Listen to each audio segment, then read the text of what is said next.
good evening, good morning, or good afternoon, everybody, whichever time zone or whatever day it is for you right now. I'm here to give you guys my recap on a new episode of ReZero, which is on season 2 on episode 39 or just episode 1, but episode 39 of the overall total number of episodes. If I remember correctly, last time when we left off in the second season, it was in a nasty way of a hopeful cliffhanger, Nothing too bad compared to any other cliffhangers compared in the season 2 episodes. I'm going to be honest about that. Okay, anyways, this episode right here, I had to skim through and relook at some scenes that might be important and might have a impact of what's to come. So if anything else, let's just get this started. We have to it that Ozzo, or whatever his name is, I am so sorry, I don't know why I call him Ozzo or something, or Otto, I think that's his name, yeah. The guy in the green hat, I know what I'm doing might be forgetful or something, but I'm sorry. It's sometimes he doesn't really have much of a big, he doesn't have too much showtime or something until a point that I may not even remember his name 100% correctly. Yeah, Otto. I don't know why I called him Ozzo or something. Pretty pathetic, right? Okay.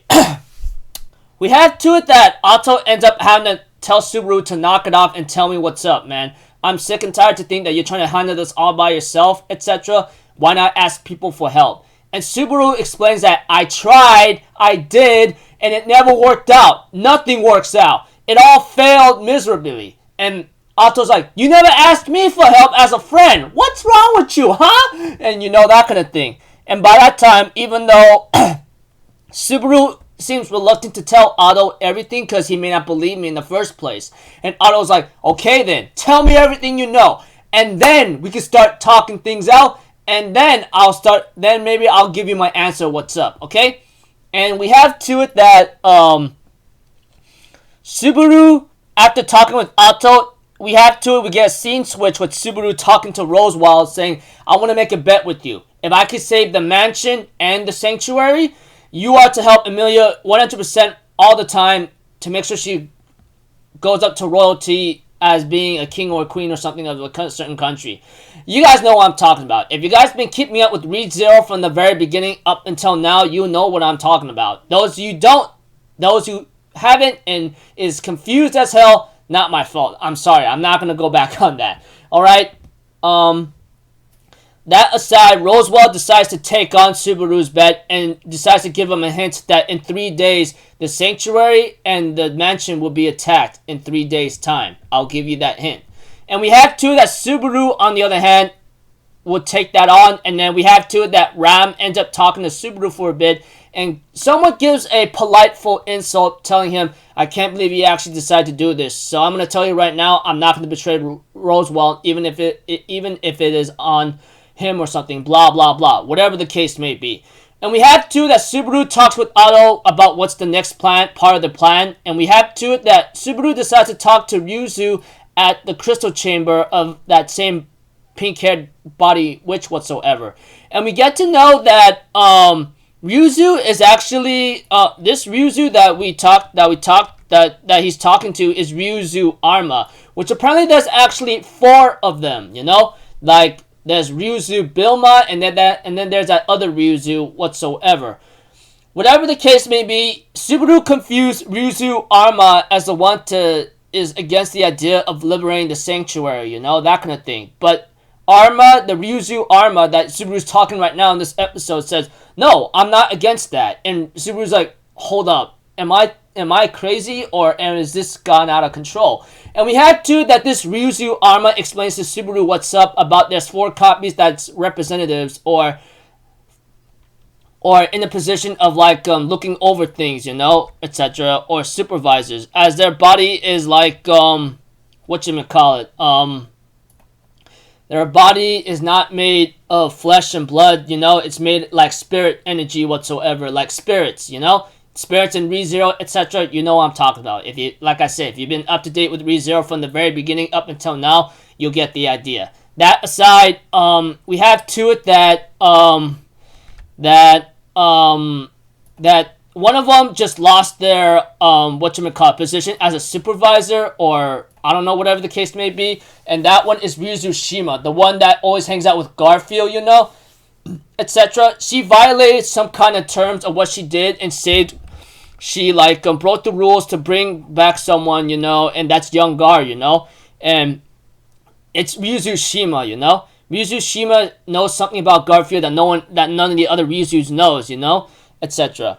As we continue to know about Ryuzu talking to Subaru about Garfield, we have to Garfield's full name is Garfield Tinzel whatsoever, and that Ryuzu Arma ends up telling Subaru that she believes that Garfield uses that full name so he doesn't forget his mother, Whatever the case may be, we also get to know a little bit more about the situation and where this is going from, Although it looks a little troublesome at first, we have to it that looks like Gar doesn't really like the idea of what's going on here and there, Especially maybe with Subaru here and there, since he feels a little troubled by his presence because of the Miyamasa. But that aside, we have to that Subaru talks to Emilia about the situation about why'd you want to go in the royal selection, and wants to comfort her, He doesn't know if he can be any help, but he wants to do his best to help her out, etc. And we have to it that Emilia decides to tell Subaru what's up, that she entered the royal selection on Rosewall's demands or idea, or in a certain way to possibly save her family or her parents, We get to know that Amelia's been facing a past trauma that involves her parents or her family relatives being frozen in ice. And Rosewall tells Emilia, I might be able to actually, thaw out this ice, or maybe get rid of the ice for you if you win the royal selection, which is something that's been a thing lately throughout when it was shown in Season 1, and now it's mentioned again in Season 2 at this time, And, of course, that's when Emilia decides to accept Rosewall's terms in order to try to save her family. And although it seems a little selfish, Subaru says, hey, you're doing it for someone you care about, right?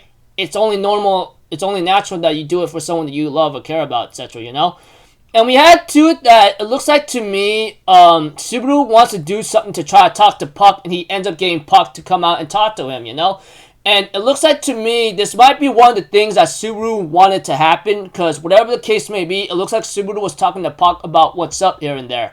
And we get to see a scene possibly in the evening later, where Puck talks to Emilia for a bit and decides to break off his contract from her, I think it's because that Puck has a relation to the connection of sealing most of Emilia-chan or Emilia-tan's memories, And that is shown in this episode where he says, I'm going to break up my contract, and some of your memories are going to show up, and I'm going to leave the person second to my love, to the person that loves you the most second to mine, to take care of you. I know this is random, and I know it seems difficult right now, but you gotta trust me on this, So Puck reluctantly, or should I say does so without any reluctance, I don't know, whatever the case may be, he ends up breaking up the contract and ends up disappearing. And I go oh man, that really sucks. And we get to see a scene where Ryuzu Shima talks with Garfield about Subaru for a bit, of what's happening to Emilia here and there. And we have to it that Garfield's well, I don't know about the kid anyway, but I still don't trust him, Even though, Ryuzu Shima tells Garfield that it looks like Subaru's not connected to a witch whatsoever. And Garfield therefore says, whatever the case may be, you get to bed, okay? A Rudy that stays up all night will regret having short legs, And we have to it that, Subaru and Emilia end up having a small talk with each other, and Emilia asks Subaru to hold her hand throughout until the morning, And we have to it that we see Emilia having some memory recall, into when she's sleeping, about her mother and everything else.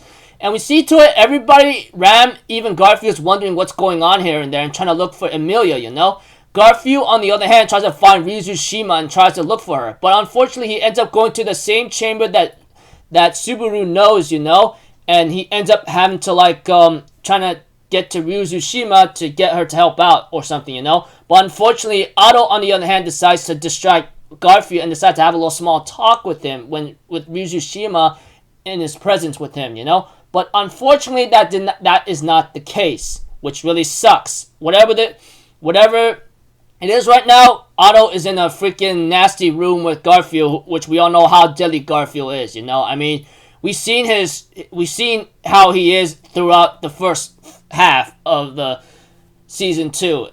And I guarantee he's not someone that Otto may be able to hold back for a bit. Then the episode ends up with Subaru finding Amelia and ends up having a talk with her and says, "Alright, let's have a talk," you know? And then episode ends up there.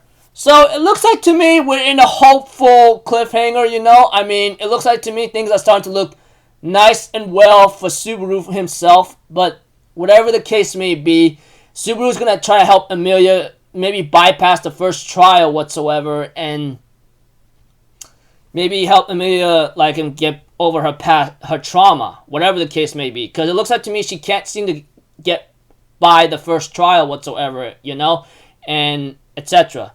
And let's see here. Subaru making a bet with Roswell, and then, you know, Ryuzu Arma talking to Subaru about the situation about the other Ryuzus, you know, especially Shima being the troublemaker and Garfield having a connection with that only Ryuzu Shima, you know. And, you know, Subaru talking to Amelia about possibly something about her past and her memories of the first trial, and then, you know, Puck having to talk to Subaru for a bit and decides to break off the contract with Amelia, maybe temporarily or maybe for a very long while. Whatever the case may be, Puck says he can't seem to explain the situation and he can't seem to talk about it for the time being, you know. Whatever the case may be, Puck broke up the contract with Amelia, and Amelia starting to remember a lot of things, and then she went missing the next day, and Subaru finds her, and they end up finally talking. So it looks like to me things are looking smooth for now. Although I feel like I'm gonna be jinxing myself on some nasty, horrendous cliffhangers, but we'll have to see. All right. So until then, people, I'll see you guys in the next video. I'm Alpha Zero. Have a good day, and I'll see you guys next time. All right. Peace out. Bye bye. Toot toot.